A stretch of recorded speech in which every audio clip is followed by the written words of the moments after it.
they come back into my office and I say, I'm so glad I had a chance to talk with you.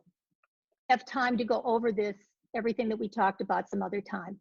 But in the meantime, I want to give you my 2-minute blurb, is what I tell them. I have a 2-minute blurb. And I say to them that it's going to take 2 minutes and I'll talk fast, but then I'll make sense of it. And I go to my easel and it says on it, I believe we all have a healthy self. And when we're in self, we're calm, clear, and compassionate. You know those moments? Because they're usually just moments. We're not always in self. And they nod. I say we're in parts. We're in exiles, managers, and extreme parts.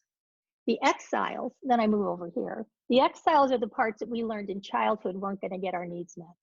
So if we felt sad or scared or hurt or vulnerable, we didn't want to feel that way. We pushed it aside. And a lot of us pushed aside our anger too, because it wasn't safe to be angry.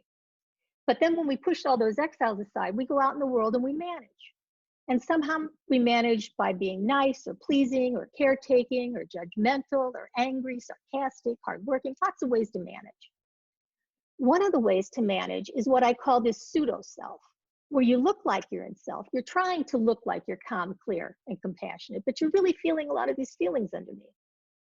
So when your managers can't contain those emotions of the exiles, out come extreme parts that are trying to numb you. So some people get addicted to things, alcohol, drugs, shopping, gambling. Some people go have an affair as a way to numb. Some people get depressed to put up walls around their heart.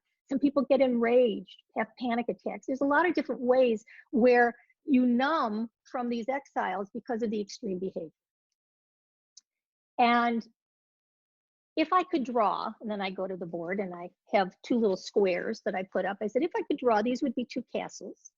And hiding in the dungeon, and that represents you and your partner, hiding in the dungeon are these exiles afraid to be seen. Standing guard are the managers, making sure there's no threat. And if there is a threat, out come these extreme parts fighting with each other. And the only way for safety to be present is for self to be present. And my job is to get you to self. So that's the initial blurb I give them. And then I go back to their specifics. I say when I point to the exiles that we all come into our relationship with a set of burdens that we picked up from our childhood.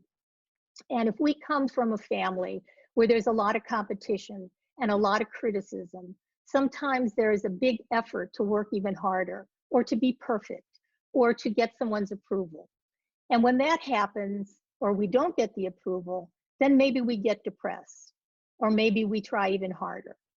But whatever, Tom, you were doing when you lost your business relationship with your father, then it affected your relationship with your wife, right? Right. And you came in expecting a very happy family, Carmen, and you did your best, and the 4 children were your responsibility. And it sounds like when the 2 of you got extreme, one of your go-to ways was, let's just end it. Let's just end it. And you were both extreme at the same time, and you actually ended it. When underneath, at least one of you really didn't want to. You were hurt, you tried to manage your hurt, and you finally decide, screw it. If he wants a divorce, I'm going to give him a divorce. But that's not self. And if you could wind that back or move it forward, what you're going to learn to do is to love your parts, because they're all trying to protect you. So take a deep breath. And what we're going to do is we're going to do a brief guided meditation. I know it sounds woo-woo, but give me 2 minutes. I'll add 2 minutes onto your session. But we're going to do a brief meditation to give you a felt sense of what being in self is like. Because right now, take a breath and notice your feelings. We just mentioned everything you're exiling, the ways you're managing, the ways you're being extreme. What's happening to your body? It's tightening, right? Mm-hmm. It's tightening. So what I want you to do is put your hands on your abdomen. This will only take a couple minutes. And inhale your abdomen out. Exhale, belly button back to your spine. One more time. Inhale, abdomen out. Exhale, belly button back to your spine. Last time, inhale out. Exhale, belly button back to your spine. Good. And the reason I wanted you to do that is because when you tense and you breathe and it's just a chest breath, it goes like, you don't get any air in. But if you belly breath, you give a little more space, you give a little more room for self to be present. And that's what we're going to do in this meditation. And then I do the meditation. So let me come out. Did you any questions about that?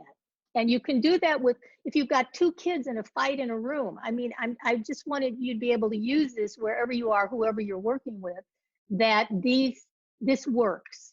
And when you talk about empathy, it's going to work more. Now, let me talk to you about trailheads that I got from this that I'm not going to go into today with them because I really want to teach them another way to communicate. And if you remember, and if you didn't see it last time, go back and listen. It's towards the end of the hour and a half, the first hour and a half. It's the 2-minute guided meditation that I do. They feel too.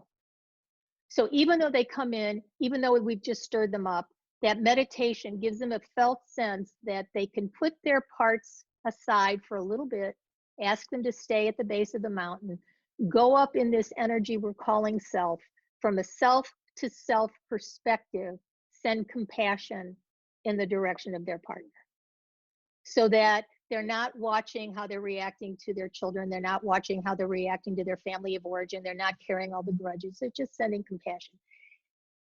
And just that experience offers them another experience that we build on when we talk about empathy. Show you now how I go to the miracle of empathy.